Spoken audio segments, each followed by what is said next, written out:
Vamos al mensaje de hoy.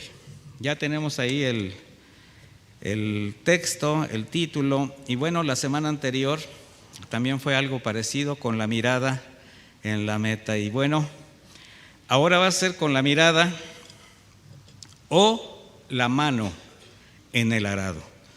Desde el título, pues es algo que nos lleva a pensar entre el solo ver y el hacer. Es muy fácil, mis hermanos, prometer, quedarse mirando, pero lo que realmente a veces constituye un esfuerzo o es una evidencia de que lo que prometimos o lo que queremos hacer es realmente efectivo, es cuando lo hacemos. Así que vamos a ver esa diferencia entre quedarnos viendo o realmente hacer lo que nos corresponde. Estamos pasando por pasamos la temporada de fin de año, donde se hicieron muchas promesas, se hacen muchos propósitos, y yo quisiera pensar que los propósitos que usted hizo el 31 de diciembre todavía los sigue cumpliendo o se están realizando, pero muy probablemente no. Muy probablemente la promesa más común, voy a dejar de comer, pues no ha funcionado para nadie, ¿verdad? Me voy a poner a dieta, voy a hacer ejercicio, pues no se nota, no se nota. Yo soy el primero, ¿verdad? Pero sí es importante que si prometemos algo o que si tenemos un propósito por hacer, pues hagamos todo lo posible por cumplirlo. Le voy a invitar a que me acompañe al libro de Lucas, en el capítulo 9.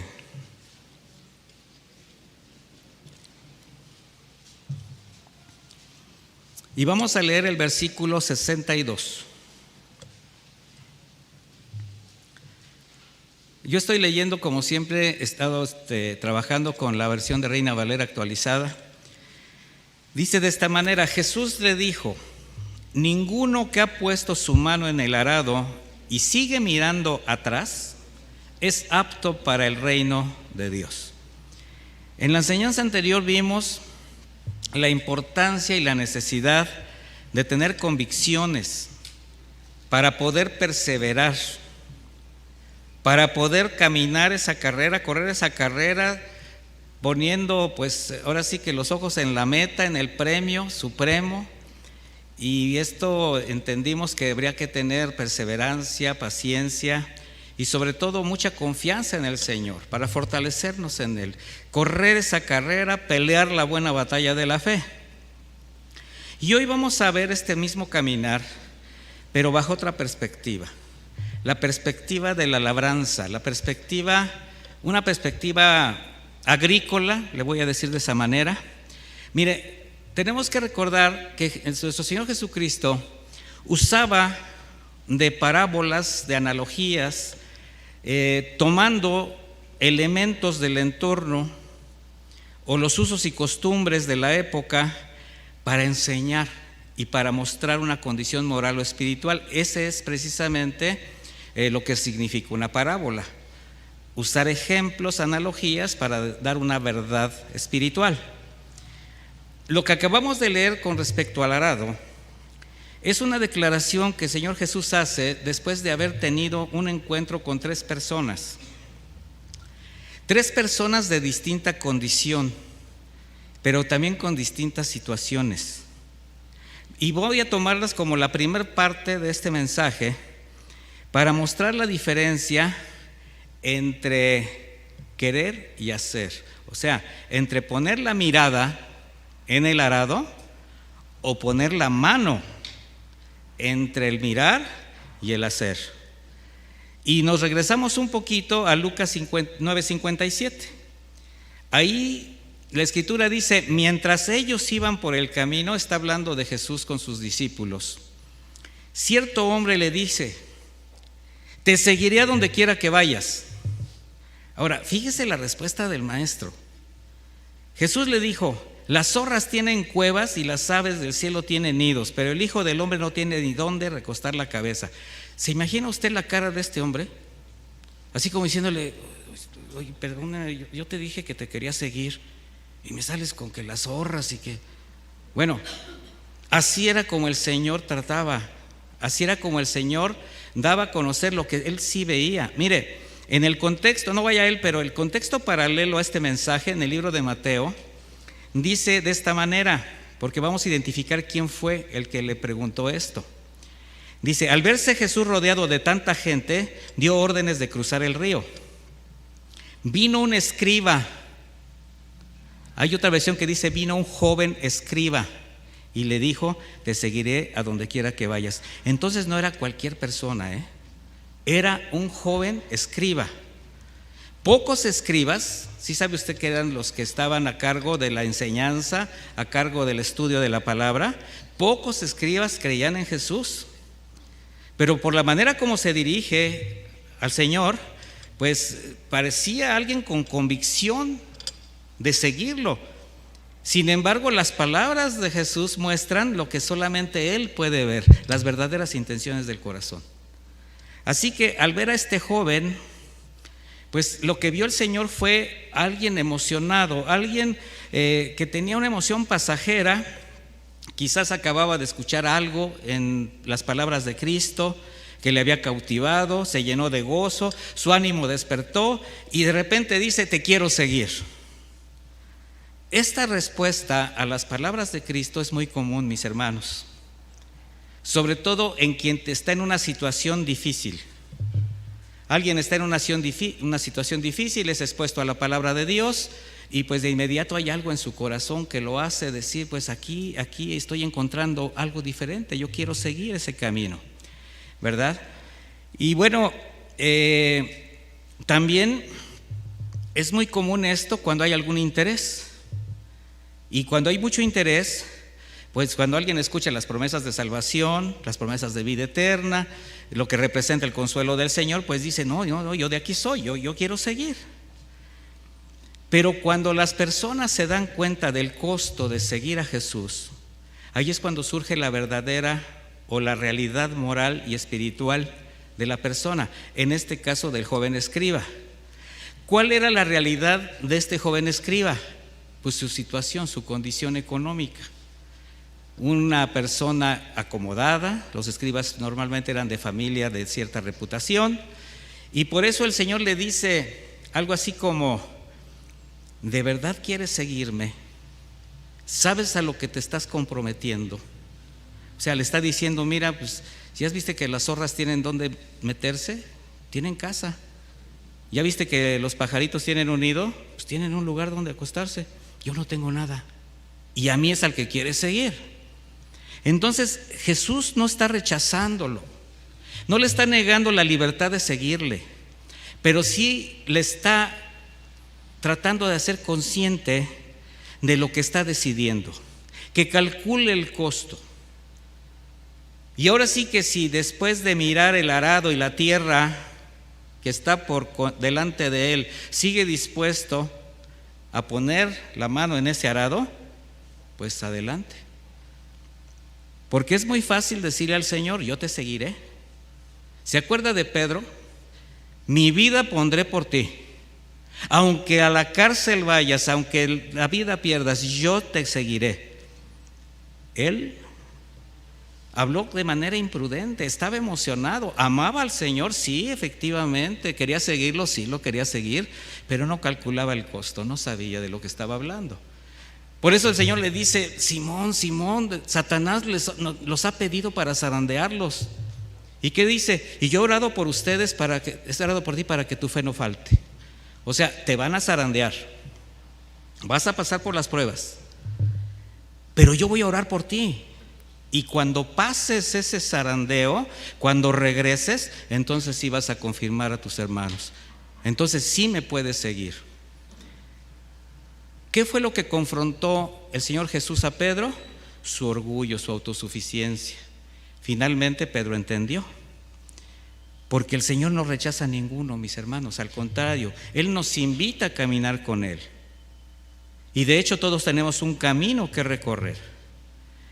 Simplemente, si queremos seguir a Cristo, tenemos que entender que va a ser bajo sus normas. Y eso es algo que muchos no entendemos. Porque ¿qué implica seguir a Jesús bajo sus normas? Dejar de lado muchas cosas. Y a veces queremos seguir al Señor, seguir el camino de la fe sin hacer cambios en nuestra vida. Por eso el Señor en Mateo 16:24 le dice: si alguno quiere seguirme, niéguese a sí mismo, tome su cruz y sígame. ¿Qué es negarse a sí mismo? Es dejar de ser yo para ser como Cristo. Y eso no es fácil. Es dejar mis argumentos. Es dejar mis convicciones que tengo del pasado o de mí mismo. Es anhelar ser moldeado a su carácter. Cuando estaba escribiendo esto, surge una frase que me dije para mí. Y se la voy a decir a usted, a ver si se identifica conmigo. Es caerme tan mal para no desear ser como soy. No sé si usted se caiga bien, a usted mismo. Pero yo cuando veo en el espejo y me doy cuenta de muchas realidades, no me caigo nada bien. Le voy a decir algo.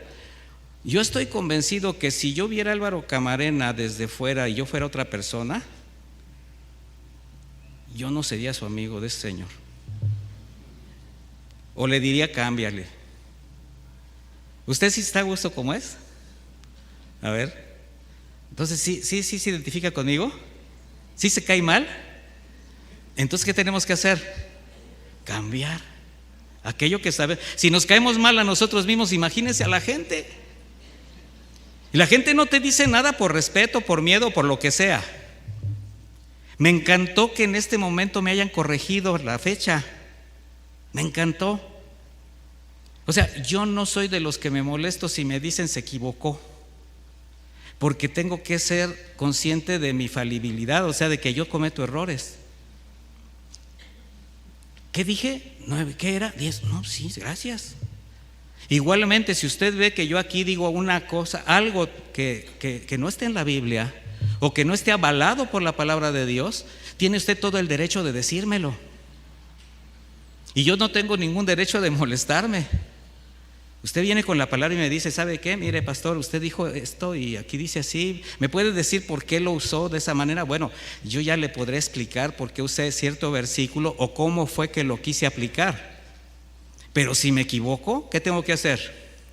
Reconocerlo. Los pastores no somos infalibles, no somos seres extraordinarios, como muchos se lo piensan, como muchos se lo creen. Entonces, mis hermanos, negarse a sí mismo es menguar para que Jesús sea exaltado. Y así es como entonces sí le vamos a poder seguir. Este joven probablemente, al escuchar las demandas de Cristo, que solamente le dijo: no va a haber comodidades al seguirme, pues seguramente se sintió avergonzado, triste o quizás hasta molesto.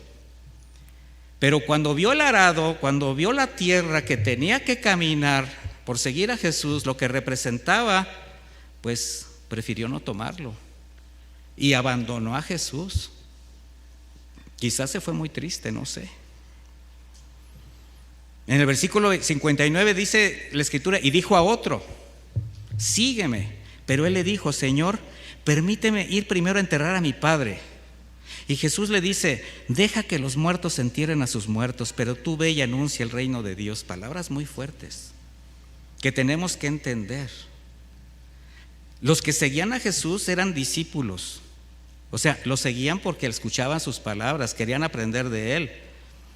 Sí, había 12 discípulos que él eligió, en los cuales estuvo vertiendo todas sus enseñanzas, los capacitaba, porque en ellos iba a dejar establecida la iglesia del nuevo pacto. Pero le seguían muchos y eran discípulos.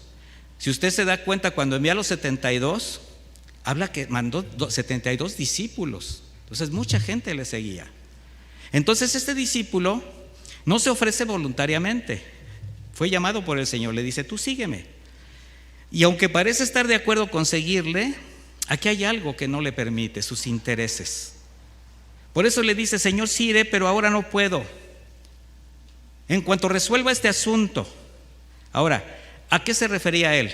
Deja que entierre a mi padre. ¿Sería que su papá estaba en el lecho de muerte, estaba ahí tendido y lo tenía que ir a enterrar? No, mis hermanos. De hecho, este hombre, si hubiera tenido a su papá tendido, no hubiera estado ahí. Y de haber estado ahí, el mismo Jesús lo hubiera llevado de la mano, decirle, ¿sabes qué? Ve y cumple con tu padre, hónrale en sus funerales, porque esos eran los usos y costumbres entre los judíos. Y las ceremonias de funeral duraban mucho tiempo, a veces semanas. Aquí la realidad es que simplemente este hombre tenía un padre anciano, quizás enfermo, y le dice, mira, mi padre, estoy parafraseando, va a morir pronto, así que espérame a que yo lo entierre. Es decir, deja que mis asuntos estén arreglados en referencia a la familia, una probable herencia, y entonces quedo libre para seguirte. Ahí ya cambia. ¿Qué era lo que realmente este hombre deseaba antes de seguir a Jesús? Asegurar su estabilidad familiar, quizás su estabilidad económica. Antes de seguirlo, antes de predicar el evangelio, le estaba dando más importancia a su estabilidad personal que a la predicación del evangelio. Por eso le dice, deja que los muertos entierren a sus muertos y tú ve y anuncia el reino de Dios. Mire, quien sabe lo que significa la salvación de un alma, ¿usted sí sabe lo que significa que una persona se salve? Cuando una persona muere sin Cristo, ¿sí sabe a dónde va o no sabe? Entonces, cuando usted predica el evangelio, siembra la palabra y alguien es tomado por el Señor, ¿sabe lo que eso significa? Bueno, pues saber esto, mis hermanos, nos haría no detenernos en ningún momento de proclamar el evangelio. Quien reconoce haber recibido tanta gracia, pues solo le queda darla de gracia. Sin embargo, hay quienes por intereses personales o por dureza de corazón son muy egoístas. Estoy hablando de creyentes. ¿Cómo demuestran su egoísmo? Primero, en no vivir como verdaderos cristianos. Vivir en obediencia, vivir en santidad, caminar en el orden de Dios y así compartir las buenas noticias. ¿Por qué siempre hago énfasis en esto? Porque es muy fácil aprenderse muchos versículos de memoria, expresarlos con mucha seguridad, pero no vivirlos. Entonces aquí vemos a ese creyente insensible a la realidad del mundo que vive. Nosotros tenemos que ser sensibles a la realidad del mundo en que vivimos. La gente se está perdiendo, el Señor está por regresar. Entonces, si no entendemos como iglesia el verdadero propósito por el cual el Señor vino a este mundo y todavía nos tiene aquí, entonces no estamos entendiendo las leyes del reino de Dios. No estamos entendiendo por qué somos iglesia. Y por eso muchos no ponen la mano en el arado, solo lo ven de lejos. Pero sí critican a quienes sí lo están tomando. Mire, hay hermanos que dicen, yo pongo la mano en el arado y pago el costo de seguir a Cristo. Y empiezan a hacerlo con todo su esfuerzo, sí, con equivocaciones, quizás haciéndolo, pues estamos aprendiendo todos. Pero hay quienes no ponen la mano en el arado, pero ¿cómo critican y cómo juzgan a los que lo ponen la mano? No, es que así no se hace. No, es que así no es. Y yo diría, bueno, pues entonces ven y dinos, ¿cómo? ¿No cree? Bueno, mire, tomar el arado, ¿qué representa? Compromiso, rectitud, santidad, esfuerzo, perseverancia, sacrificio y mucho amor por quienes se están perdiendo y por quienes son testigos de tu manera como te comportas. Eso es poner la mano en el arado. Versículo 61, entonces también le dice a otro, te seguiré, Señor, pero primero permite que me despida de los que están en mi casa. Y Jesús le dice, ahora viene la frase, ninguno que poniendo su mano en el arado mira atrás es apto para el reino de Dios. ¿Por qué le dice esto? Mire, este discípulo se ofrece a seguirle, pero con una condición. Le dice, deja despedirme de los que están en mi casa. Y cuando le responde esta frase, no le está diciendo que mirar atrás es porque está dudando en servir, no. sino mirar atrás al estar todavía ligado al pasado, al estar ligado a las cosas del mundo. Y así hay muchos creyentes que, debiendo estar en la línea del servicio, usando de los dones que Dios le ha dado, al servicio de la iglesia, evidentemente, no lo ponen a su servicio, no ponen la mano en el arado, todavía se la pasan mirando atrás, todavía viven por sus comodidades, por sus circunstancias. Mire, ¿sí recuerda cuando Elías le puso el manto a Eliseo, cuando le hace el llamado? ¿Sí han leído eso? Nada que ver aquí, porque hay quien lo quiere comparar. Cuando Elías le pone su manto al joven Eliseo, Eliseo sí entendió lo que estaba sucediendo. Eliseo era un joven que estaba estudiando en las escuelas de los profetas de aquella época, y Elías era un profeta reconocido. De tal manera que cuando Eliseo estaba trabajando en las tierras que iba a heredar, que todavía eran tierras de su padre, en ese momento es cuando Elías le pone su manto.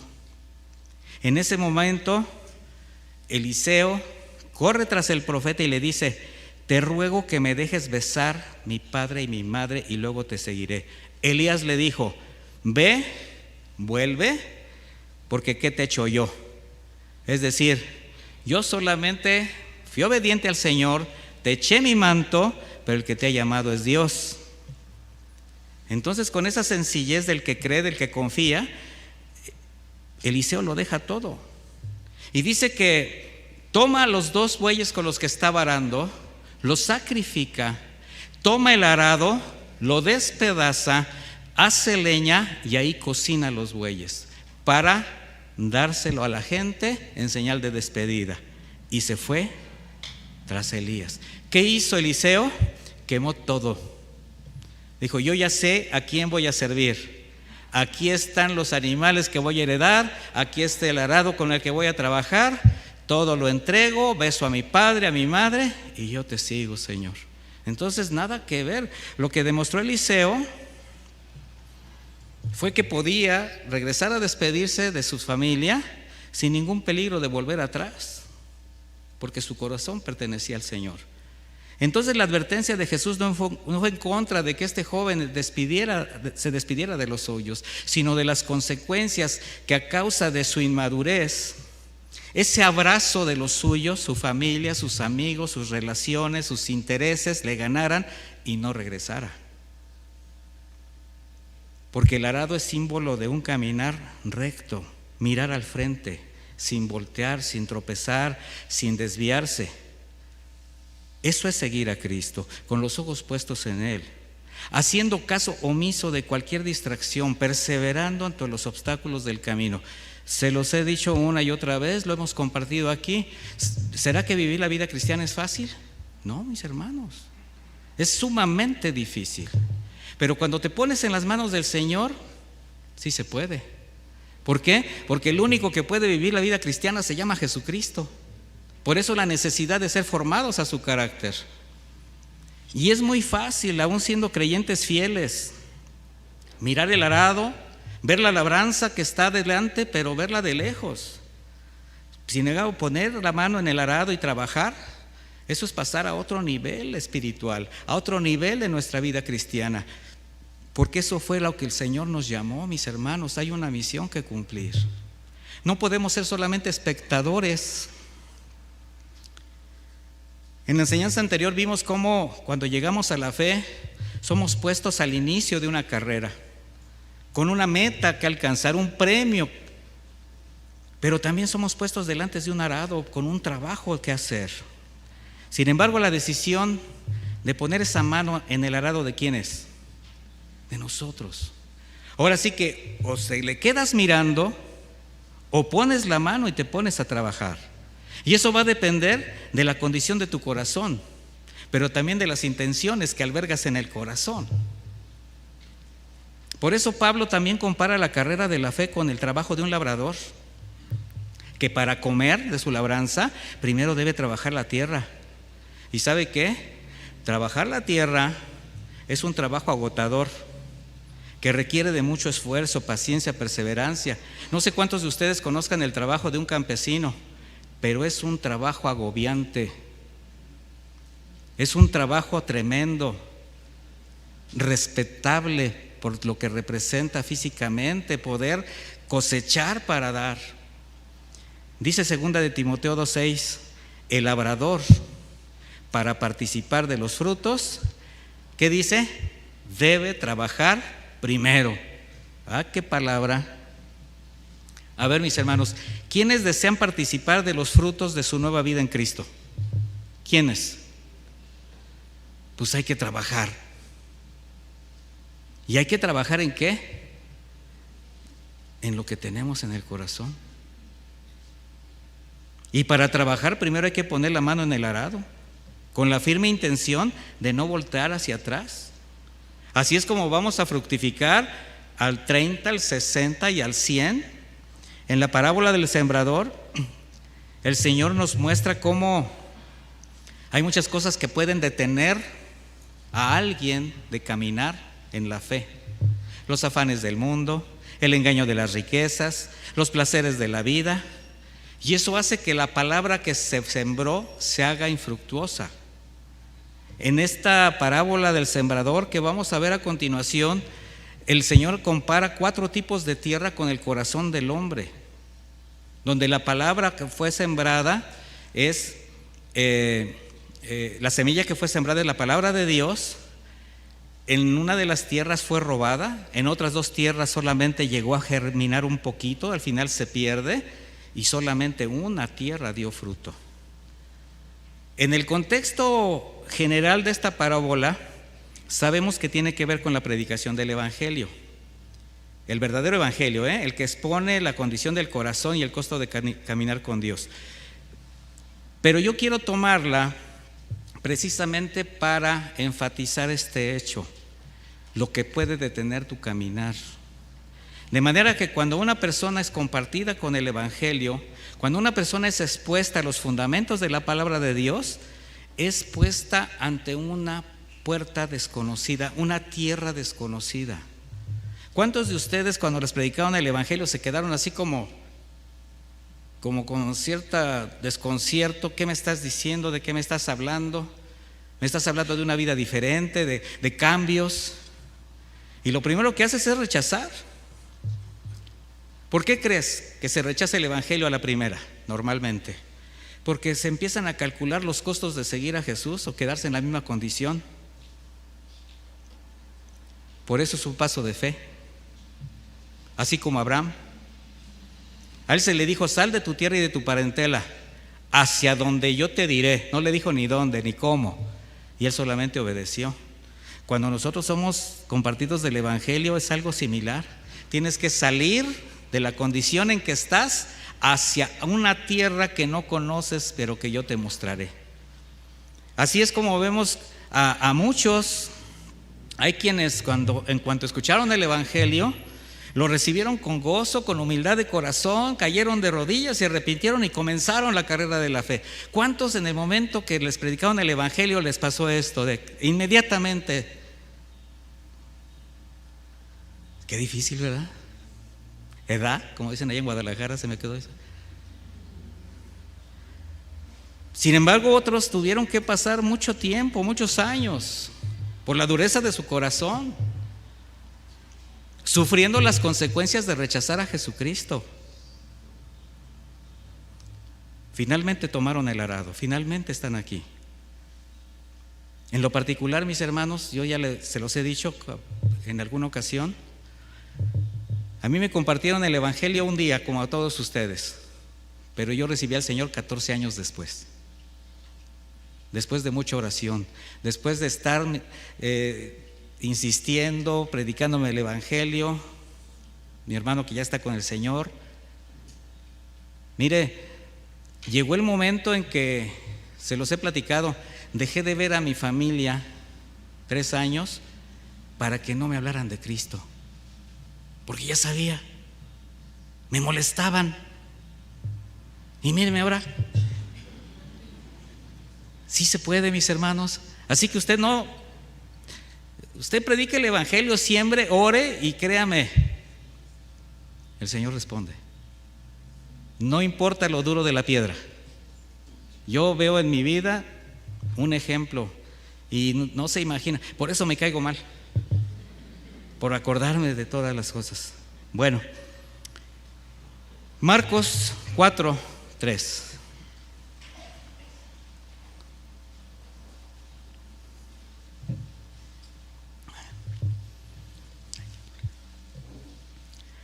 He aquí, dice, oíd, he aquí, el sembrador salió a sembrar. Al sembrar aconteció que una parte de la semilla cayó junto al camino, vinieron las aves del cielo y la comieron.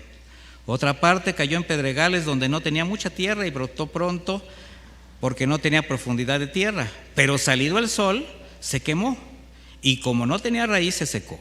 Otra parte cayó entre espinos y los espinos crecieron y la ahogaron y no dio fruto.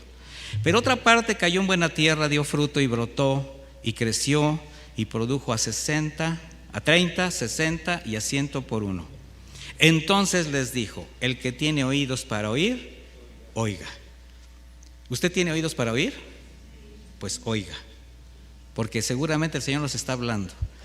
En esta parábola, Jesús, al hacer esa analogía con 4 características, haciendo referencia a 4 tipos de personas, las tierras que han escuchado el Evangelio, vemos que la condición del corazón fue la que marcó la diferencia. Todos escucharon lo mismo, pero no todos reaccionaron igual. ¿Y sabe eso qué sucede? Eso no sucede muy seguido aquí. Cada domingo todos escuchan lo mismo. O sea, el mensaje es para todos, pero no todos reaccionan igual a la palabra de Dios. Hay quienes desde aquí se nota que se enojan, otros se alegran, otros sienten que algo les está confirmando el Señor, otros se entristecen, son contristados. O sea, de acuerdo a la condición de su corazón, es como la palabra hace su trabajo. Otros se enojan de tal manera que sienten que se les está agrediendo. Y como les digo, pues aquí no se agrede a nadie, se expresa la palabra, y al que se le acomode el saco, pues que se lo ponga, ¿verdad? ¿Qué nos demuestra esto, mis hermanos? Que de todos los que escucharon la palabra, solo una parte fue sensible al mensaje y lo hizo propio. Esto nos demuestra que dar fruto no depende solamente del mensaje, sino también de la condición del corazón. La esperanza del mensajero, la esperanza de quien predique el Evangelio, es que los oyentes al escucharlo reconozcan su pecado, se arrepientan, experimenten el perdón de Dios, nazcan de nuevo y pues que empiecen a caminar la carrera. ¿Usted cuando predica el Evangelio no es su esperanza en la gente que se lo predica? Ya la quisiera ver usted aquí al domingo siguiente. Pero bueno, la condición del corazón, nada más vea su caso, ¿verdad? Hay quienes insisten de tal manera que se desesperan y se impacientan y se enojan, y como le digo yo a esas personas, mi hermana, mi hermano, ¿cómo se llama usted? Pues yo me llamo Paco. No se llama usted Espíritu Santo, ¿verdad? No, entonces deje que el Espíritu Santo los convenza de pecado, de justicia y de juicio. Usted solamente siembre y ore. ¿Sí estamos? Entonces, mis hermanos, la palabra dice que el maestro estaba enseñando, predicaba. Era tal la cantidad que se tuvo que subir a una barca. ¿Y esto qué nos demuestra? Que la presencia de multitudes escuchando el Evangelio no significa ni garantiza la inmediata conversión. No es así, mis hermanos. No es, yo le predico a 100, a 200, a 500, a 1000 y hay un tremendo avivamiento y todos se convirtieron. Eso no existe. Eso solamente emociona. Dice, una de las partes de la semilla cayó en un lugar junto al camino. Aquí son quienes al escuchar la palabra no profundiza, queda la intemperie, viene el enemigo representado por estas aves para llevarse la palabra. Mire, era común ver al margen de los sembradíos, en el límite entre sembradío y sembradío, veredas que eran usadas para caminar, y por las pisadas continuas la tierra se endurecía. ahí también llegó a caer algo de semilla. ¿Y qué pasó? No profundizó. Así muchos endurecen el corazón a causa de las pisadas que han sufrido a lo largo de su vida. Si usted recuerda su pasado, mis hermanos, cómo venimos todos a la fe: machacados, lastimados, muchas veces por nuestras propias decisiones, obviamente. Entonces aquí habla de aquellos que al pasar continuamente por las situaciones difíciles que el mundo, ahora sí que el mundo ofrece, como todos nosotros, pues no pueden concebir que exista un Dios que les ama, que quiere sanarlos, que le quiere dar una nueva vida, y prefieren seguir viviendo igual, algunos en amargura, resentidos. Por eso se vive de acuerdo a lo que el mundo les ofrece, o se refugian en algún movimiento, alguna religión, una moda que les permita sentirse a gusto, aunque en ocasiones solamente sobrevivan o se hundan más. El pasaje paralelo en el Evangelio de Mateo dice que son los que oyeron la palabra del reino y no la entienden. ¿Por qué no la entienden? Porque la comprensión natural del hombre no es suficiente, necesita el toque del Espíritu Santo. ¿Quién es el que convence de pecado, de justicia y de juicio? El Espíritu de Dios. Primera de Corintios 2:14 dice: el hombre natural no percibe las cosas que son del Espíritu de Dios, porque para él son locura, y no las puede entender porque se ha de discernir espiritualmente. De ahí que nosotros tenemos que confiar en el trabajo del Espíritu Santo y hacer nuestra parte como sembradores. Por eso el Evangelio, cuando usted se lo da a alguien, ofende los pensamientos, ofende los argumentos. Y aunque al escuchar la palabra muchos reconozcan algo bueno en ella, en lo íntimo de su corazón prefieren no creer. ¿Por qué? Porque prefieren su manera de pensar y de vivir. La palabra les es ¿qué? Robada. Otra parte cayó en pedregales donde no tenía mucha tierra, dice, y brotó pronto, sí, pero no tenía profundidad. En este terreno solamente un poquito de tierra cubría los pedregales. Y aquí Jesús se está refiriendo a las personas cuyo corazón superficialmente está un poco más blando, poquito de tierra, tal vez un poco de misticismo, de religión, costumbres religiosas, pero por debajo es igualmente duro. Hay quienes al oír la palabra la reciben abiertamente y nos hacen pensar que son buena tierra, pero su condición no les permite o no tienen posibilidades de echar raíz profunda. Y son temporales. ¿Sí se ha fijado en eso? Que hay muchos que han sido temporales. Quienes al escuchar el Evangelio se emocionan tanto que expresan emocionados: esto era lo que estaba buscando, gracias, es lo que necesito. Todo aparenta que han decidido seguir al Señor. Algunos hasta empiezan a asistir a la iglesia y los ve usted involucrados en las reuniones, cantando alabanzas, adorando, recibiendo la palabra. Hasta ofrendan con gusto, desean servir, pero son creyentes de corta duración. Porque dice la Escritura: pero salido el sol, se quemó porque no tenía raíz, se secó. Y eso es cuando vienen las circunstancias que nos prueban. Y lamentablemente cuando viene la aflicción representada por el calor del sol en esta parábola, un poquito de persecución social a causa de tu creencia.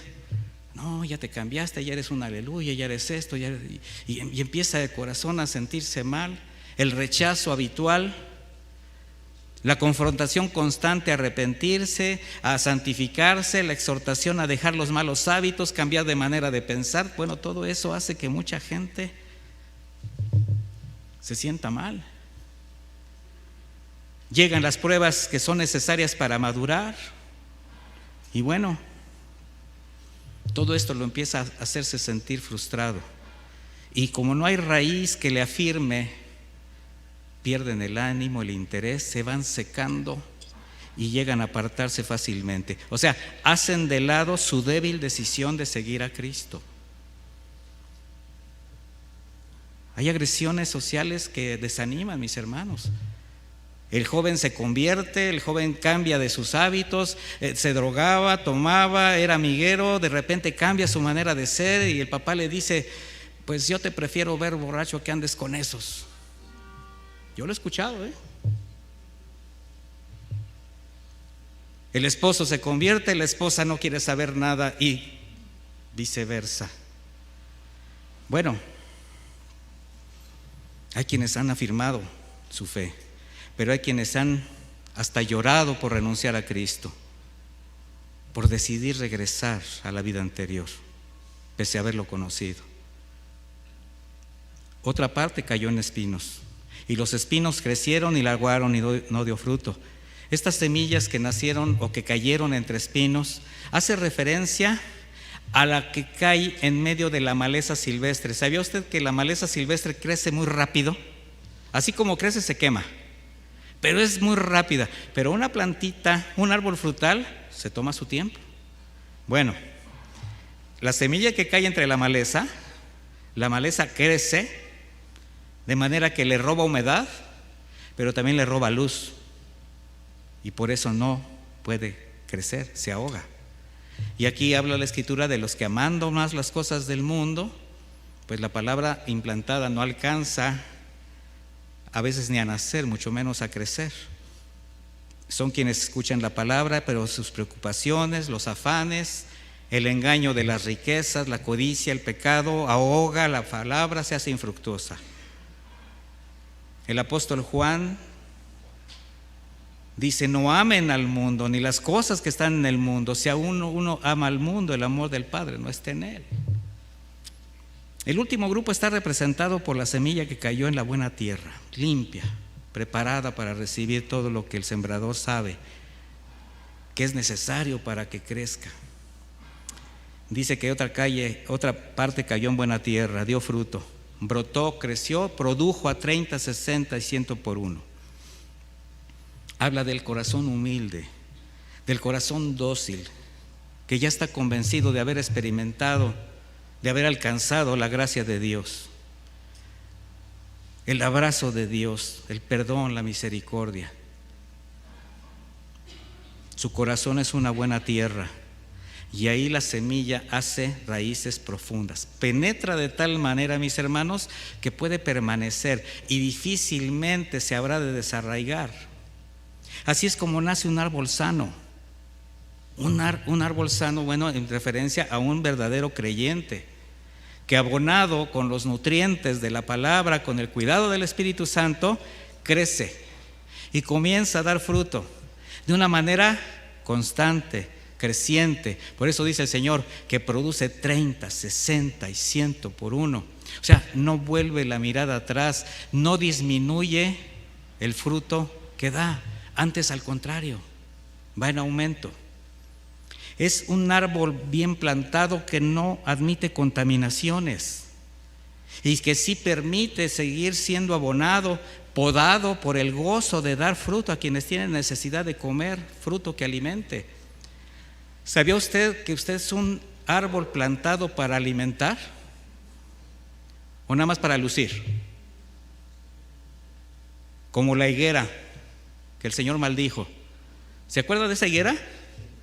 Ah, qué frondosa higuera. Se veía de lejos frondosa, grande. Y el Señor dijo: voy a comerme unos higuitos bien ricos de allí. Y cuando llega, ¿qué había?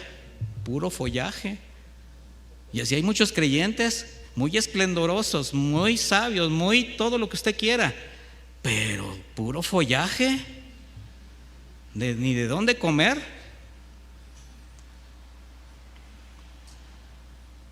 Fruto que alimente. Y no quiero que malentendamos el fruto. Romanos 6:22, pero ahora, habiendo sido libertados del pecado y hechos siervos de Dios, tienen por su fruto la santificación y como resultado la vida eterna. Miren, mis hermanos,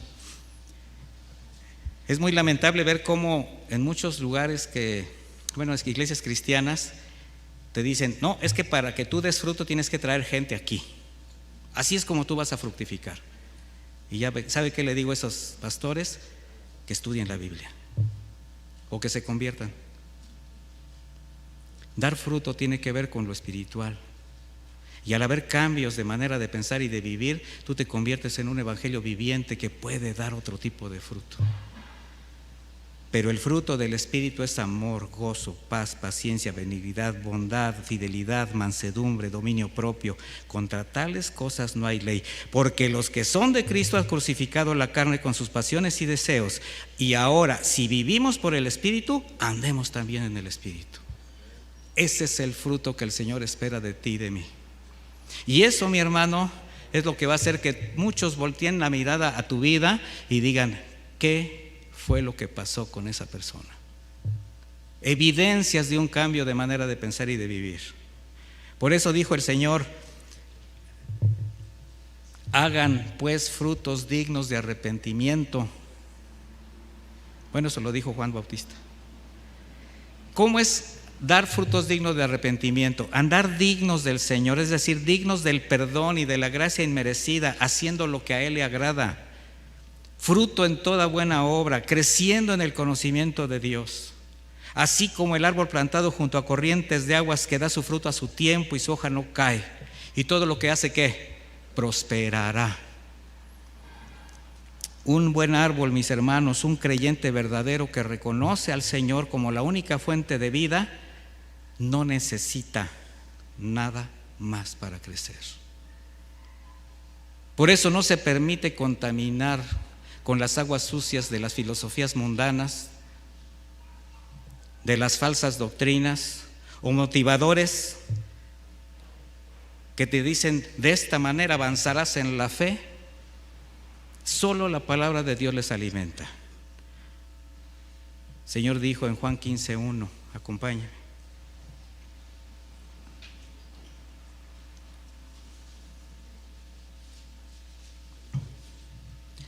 ¿Ya lo tiene? Juan 15:1. Yo soy la vid verdadera y mi Padre es el labrador. Toda rama que en mí no está llevando fruto la quita, y toda rama que está llevando fruto la limpia para que lleve más fruto. Ya ustedes están limpios por la palabra que les he hablado. Permanezcan en mí, yo en ustedes, como la rama no puede llevar fruto por sí sola si no pertenece en la vid.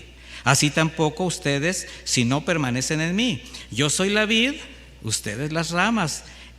El que permanece en mí, yo en él, este lleva mucho fruto, pero separados de mí nada pueden hacer. Si alguien permanece en mí, no permanece en mí, es echado fuera como rama, se seca y las recogen y las echan en el fuego y son quemadas. Esta palabra es durísima, mis hermanos. Mire, las ramas de un árbol para crecer saludables tienen que tomar de la savia para crecer y dar fruto. ¿Sí sabe lo que es la savia? No es la que es muy inteligente, es la sangre de los arbolitos. ¿Ah? Esa es la savia. Sí, porque luego me dicen: ¿y dónde consigo a la savia para que me enseñe? No, la savia necesita esa vitalidad. Y cuando por alguna causa, alguna plaga que les contamina, un accidente, un pequeño corte que no sana, esa rama no recibe esa provisión, se empieza a secar, se cae, muere. Así cada uno de nosotros, mis hermanos, como iglesia y parte del cuerpo de Cristo, fuimos injertados a la vid verdadera, de quien tomamos de su vida para crecer y dar fruto. De ahí la importancia de entender por qué somos iglesia. ¿Sabe de dónde usted va a tomar?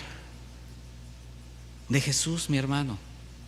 Usted tiene que identificar en el lugar donde se congrega, con las personas que están alrededor, que Cristo está presente, que está usted injertado en una parte del cuerpo de Cristo, pero para tomar de ahora sí que de la esencia vital del Señor Jesucristo.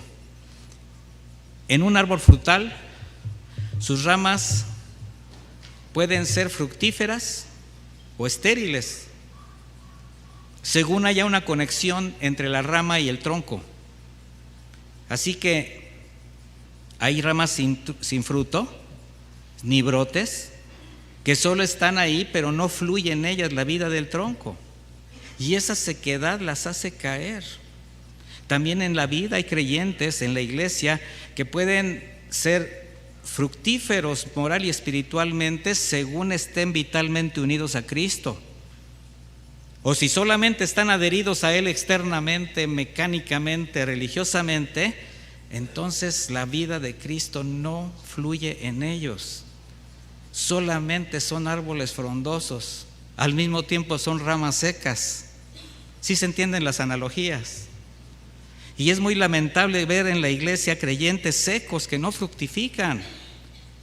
Aquellos que por orgullo, soberbia, falta de perdón, amargura, incluso algún pecado deliberado que intentan cubrir con apariencia piadosa, no reciben las palabras de vida. Su dureza de corazón no les permite entender el propósito por el cual el Señor los tiene aquí. ¿Por qué te trajo con lazos de amor? No comprenden que el único propósito de la vid es llevar fruto a través de sus ramas. Fuera de este propósito, mis hermanos, las ramas se convierten en leña. ¿Sí me entiende? Por eso el Señor dice: toda rama que en mí no da fruto será cortada. A ese proceso se le llama poda, para que el árbol dé más fruto. Y podar es cortar, es quitar lo seco, lo que estorba, lo que contamina. ¿Cuál es el propósito? Fortalecer a las otras ramas que siguen adheridas, que tienen brotes, para que den más fruto. O sea, corta lo que le está quitando energía, está haciendo un espacio.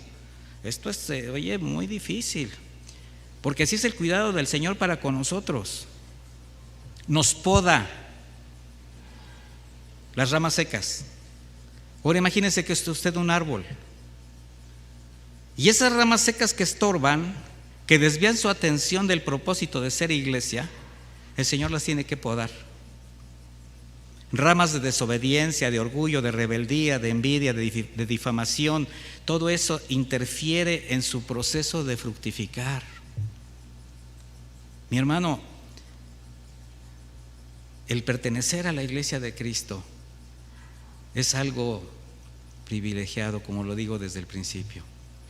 Y cada vez que usted menosprecia a alguien que está a su lado, que ha sido ganado por la sangre del Cordero, ¿a quién cree que está menospreciando? A Jesús mismo. De tal manera que no es posible pasar por el periodo o proceso de la poda sin dolor. La poda duele.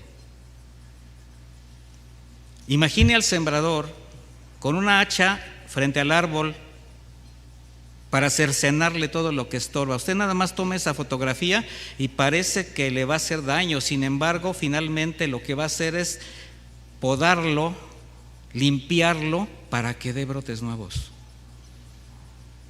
Una vez me llamó la atención, estaban podando unos árboles y los dejaron pelones hasta chaparritos. Yo dije, ya se los echaron. Y no, brotó impresionante, volvió a crecer. Esa es la poda. Así como un tumor canceroso se debe extirpar, o la pus de una herida infectada se tiene que limpiar hasta encontrar carne viva y sangre, también cualquier cosa que interfiera con el desarrollo del creyente tiene que ser extirpado, aunque duela. ¿Quién quiere que Dios lo pode aunque le duela? ¿O se quiere quedar como está? Ya quedamos en que nos caemos mal.